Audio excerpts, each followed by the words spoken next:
C'était surtout un chapitre consacré au colonel et où le colonel compte tendre un piège à Kaleb.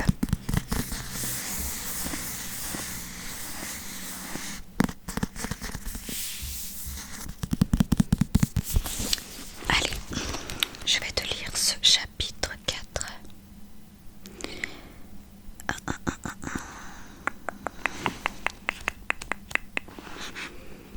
Je cherche.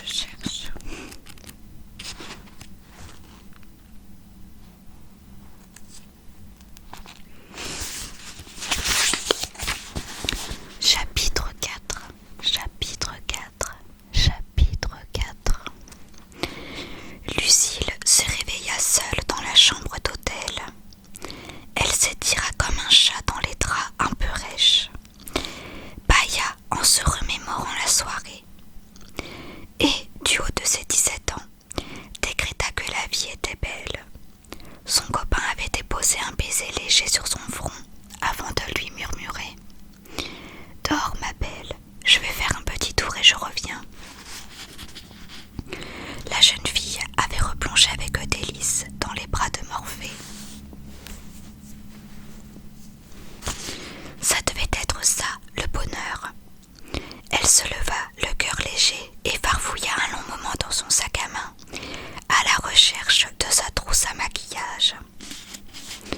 Elle posa son nécessaire sur le petit lavabo et entra en frissonnant dans la douche au carrelage glacé.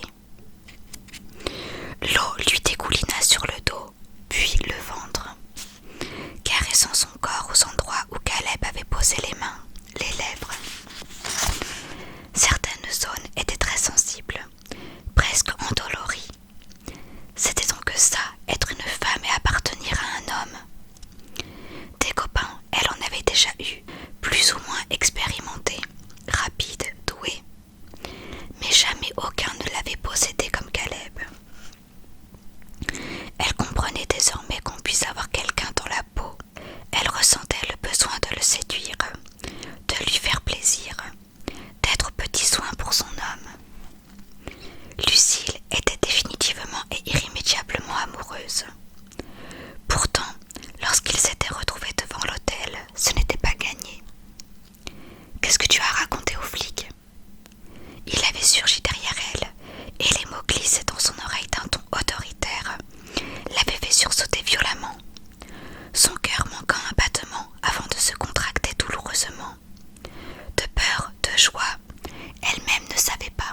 « Rien, j'ai rien dit, juste que Tommy était venu à ma fête et que je ne l'avais pas revu depuis. C'est tout. Ils m'ont demandé s'il avait eu des problèmes avec quelqu'un. J'ai répondu que non. Dis, c'est toi qui as fait ça. Qu'est-ce que ça peut faire ? Les policiers ont raconté que son agresseur s'est acharné sur lui. Et alors, avait-il répliqué dans un sourire angélique. Je croyais que tu aimais les bad boys.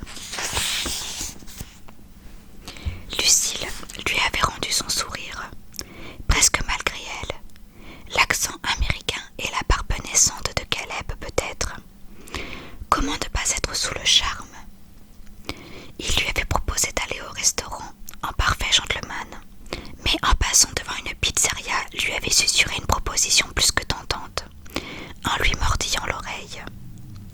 Ou alors, on pourrait manger une pizza dans notre chambre et envisager un dessert plus alléchant. Notre chambre. Ils avaient leur chambre d'hôtel, comme ces couples illégitimes qui ne peuvent vivre sans se toucher, comme des adultes libres et consentants. Il lui avait laissé le choix. Son cœur battait à tout rompre et son ventre fourmillait de désir pour son bel amant. Ok pour la pizza et le reste, avait-elle répondu en tremblant. Lucille avait eu la sensation de flotter du trottoir jusqu'à leur chambre. Évidemment, il était très rapidement passé au dessert. Elle ne s'était jamais sentie aussi désirée, aussi vivante. Ils avaient fait l'amour une première fois. Kaleb était passionné, volcanique. Son corps brûlant lui avait fait oublier tous ses freins, ses inhibitions. Elle s'était laissée faire, avait perdu la tête dans l'orage sensuel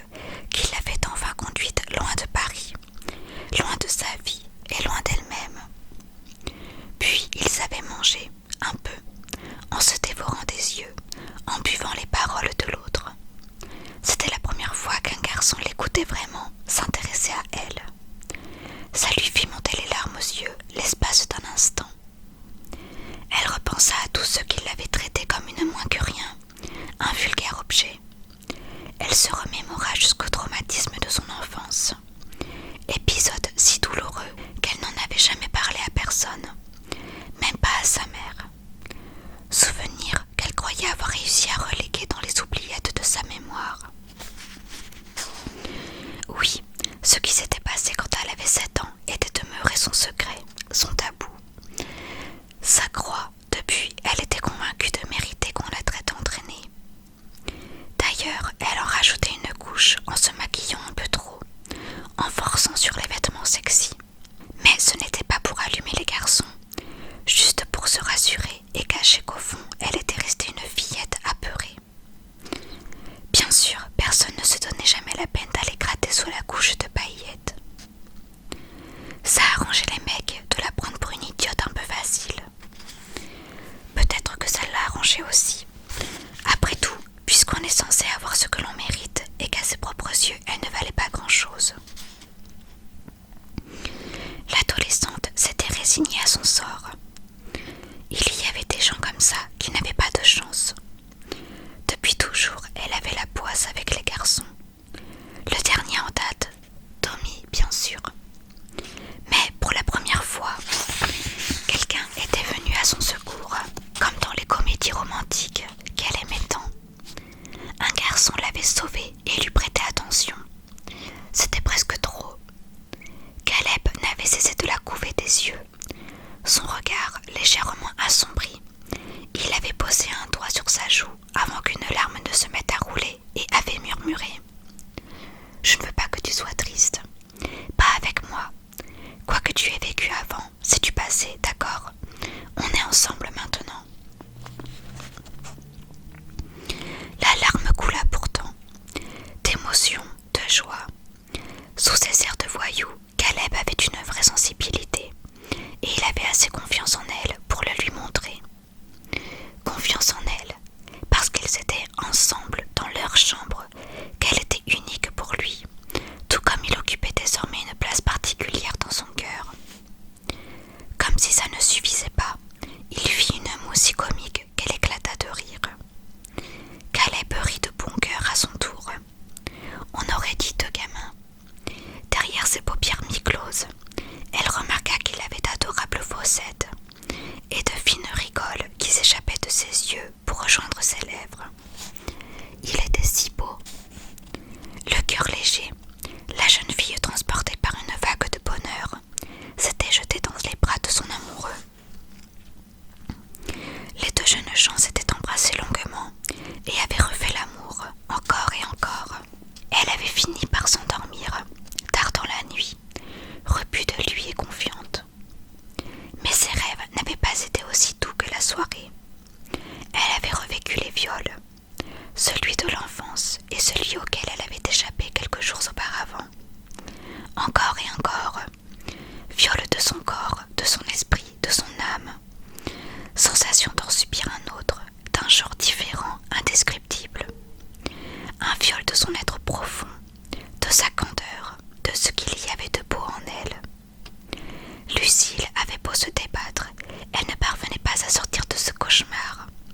S'y enlisait comme un insecte qui s'empêtre dans une toile d'araignée. Dans son rêve, l'araignée avait les yeux de Kaleb et lui dévorait le cerveau. Elle avait poussé un cri suraigu qui l'avait réveillée. Kaleb était penché au-dessus d'elle et la regardait d'un air soucieux.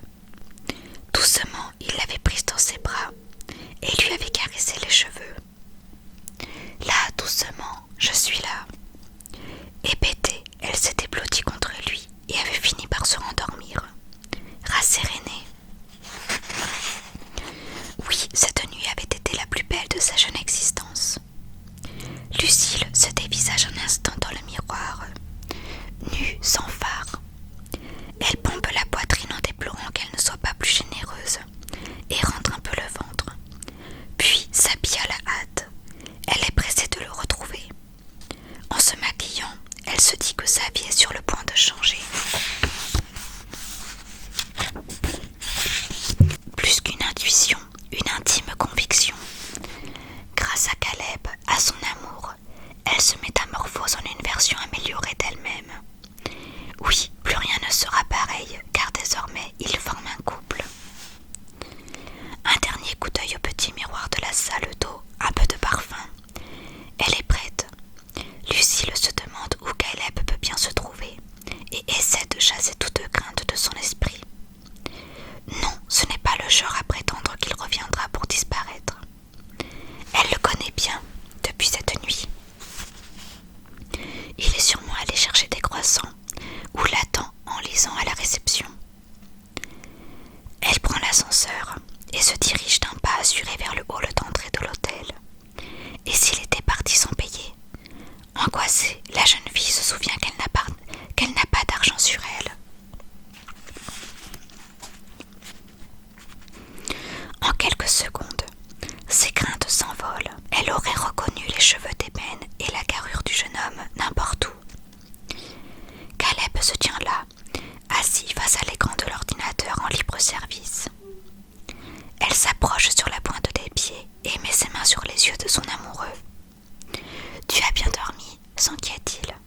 « Peu, plaisante-t-elle, mutine. Mais bien oui, très bien même. Et toi ?»« Peu. Tu fais quoi ?»« Des recherches. » Décontenancée par les réponses laconiques du jeune homme, Lucille ne sait trop quoi faire ou dire pour l'arracher à la contemplation de l'écran. Elle fait mine de regarder le site sur lequel il surfe. « Écoute Lucille, j'ai un truc à faire là. Tu ne veux pas qu'on se voit plus tard ?»« Ah, si tu veux, mais j'espérais que... » »« Super, je t'appelle. » Lucille a du mal à cacher sa déception. Elle avait pensé qu'il ne se quitterait pas de la journée. Elle veut insister, mais il a déjà tourné le dos. La jeune fille se mord nerveusement les lèvres et quitte l'hôtel le cœur serré, en s'efforçant de relativiser la réaction de celui qu'elle a dans la peau. Et c'est la fin de ce chapitre, donc chapitre assez court. J'espère que cette lecture aura réussi à te détendre et à te relaxer. Je te souhaite